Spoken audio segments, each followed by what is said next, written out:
মধ্যপ্রাচ্যে কূটনৈতিক টেবিলে আলোচনার প্রস্তুতি আর আকাশ সমুদ্রে যুদ্ধের মহড়া।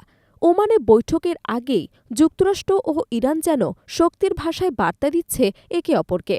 ক্ষেপণাস্ত্র, ড্রোন ও যুদ্ধজাহাজে ভর করে উত্তেজনার পারদ উঠছে নতুন উচ্চতায়। মধ্যপ্রাচ্যে উত্তেজনা যখন তুঙ্গে, ঠিক সেই সময় সামরিক প্রস্তুতির মাধ্যমে নিজেদের অবস্থান স্পষ্ট করেছে ওয়াশিংটন ও তেহরান। ওমানে উচ্চ পর্যায়ের আলোচনার আগেই যুক্তরাষ্ট্র অঞ্চলে যুদ্ধজাহাজ, যুদ্ধবিমান ও মিসাইলবাহী ডেস্ট্রয়ার মোতায়েন করেছে। তবে প্রশ্ন উঠছে, এটিকে কেবল প্রতিরোধমূলক বার্তা নাকি আলোচনার টেবিলে শক্ত অবস্থান নিশ্চিত করার কৌশল? কূটনীতি শুরুর আগেই যদি শক্তির প্রদর্শন হয়, তবে আস্থার জায়গা কোথায় দাঁড়ায়? অন্যদিকে তেহরানও পাল্টা বার্তা দিতে দেরি করেননি। আলোচনার একদিন আগে ইরান প্রথমবারের মতো আরেকটি ভূগর্ভস্থ ঘাঁটিতে নতুন মধ্যম পাল্লার ব্যালিস্টিক ক্ষেপণাস্ত্র খোরামশাখর 4 মোতায়েনের ঘোষণা দেয়। যুক্তরাষ্ট্র ঘনিষ্ঠ সংবাদ মাধ্যমে প্রচারিত বার্তায় জানানো হয়, ইরানের সামরিক নীতির ভিত্তি এখনও প্রতিরোধমূলক ক্ষেপণাস্ত্র শক্তি ও অসম যুদ্ধ কৌশল। তাহলে কি ইরান স্পষ্ট করে জানিয়ে দিল, আলোচনা চললেও প্রতিরক্ষা প্রস্তুতিতে কোনো শিথিলতা নেই? গ্লোবাল ফায়ার পাওয়ার সূচক অনুযায়ী জনবল, সরঞ্জাম ও লজিস্টিক সক্ষমতায় ইরান বিশ্বের শীর্ষ 20 সামরিক শক্তির একটি। কিন্তু এই অবস্থান কতটা কার্যকর বাস্তব যুদ্ধে? আন্তর্জাতিক সামরিক বিশ্লেষকদের মতে, মধ্যপ্রাচ্য ইরানের প্রভাব মূলত তার বৃহৎ সেনাবাহিনী এবং বিস্তৃত ক্ষেপণাস্ত্র ভান্ডারের ওপর দাঁড়িয়ে।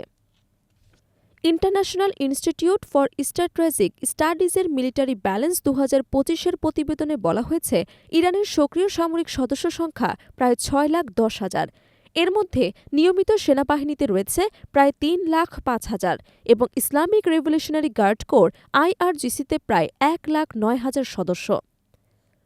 আইআরজিসির মূলত ক্ষেপণাস্ত্র, ড্রোন ও আঞ্চলিক সামরিক অভিযানের দায়িত্বে নিয়োজিত।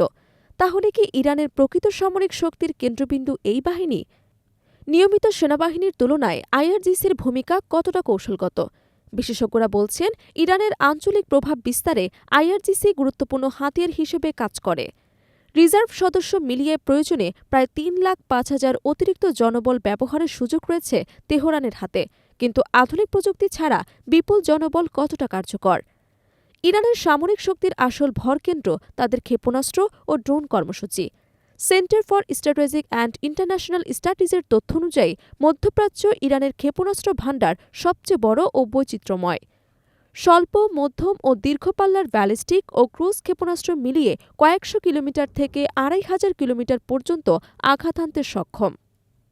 খোররামশাখর 4 ছাড়াও গাদর 110, হাজ কাশেম, এমাদ, কাশেম বাশির ও জুলফাগার এমন একাধিক ক্ষেপণাস্ত্র ইরানের অস্ত্রভান্ডারে রয়েছে। সাম্প্রতিক ইসরায়েল সংক্রান্ত উত্তেজনায় তেহরান সেজিল 2 ও হাইপারসোনিক ফাত্তা ক্ষেপণাস্ত্র ব্যবহারের দাবি করে। তবে এসব দাবি কতটা যাচাইযোগ্য? হাইপারসোনিক ক্ষমতা কি বাস্তব নাকি কৌশলগত বার্তা? ড্রোন প্রযুক্তিতেও ইরান উল্লেখযোগ্য অগ্রগতি দেখিয়েছে। শাহেদ ও মোহাজের সিরিজের ড্রোন শুধু মধ্যপ্রাচ্যের নয়, ইউক্রেন যুদ্ধে রাশিয়ার পক্ষেও ব্যবহৃত হয়েছে বলে আন্তর্জাতিক মহলে দাবি তুলেছে। তাহলে কি ড্রোনই ইরানের নতুন শক্তির প্রতীক? সাশ্রয়ী অথচ কার্যকর এই প্রযুক্তি কি আঞ্চলিক শক্তির ভারসাম্য বদলে যাচ্ছে? তবে দুর্বলতার জায়গাও আছে। স্থল বাহিনীতে বিপুল জনবল থাকলেও অধিকাংশ ট্যাঙ্ক ও আর্টিলারি পুরনো প্রযুক্তি নির্ভর। এই বাহিনী মূলত সীমান্ত প্রতিরক্ষা ও দীর্ঘস্থায়ী সংঘাতের জন্য উপযোগী। আধুনিক সম্মুখযুদ্ধে এই সরঞ্জাম কতটা কার্যকর হবে? সবচেয়ে বড় সীমাবদ্ধতা হিসেবে দেখা হয় ইরানের বিমান বাহিনীকে।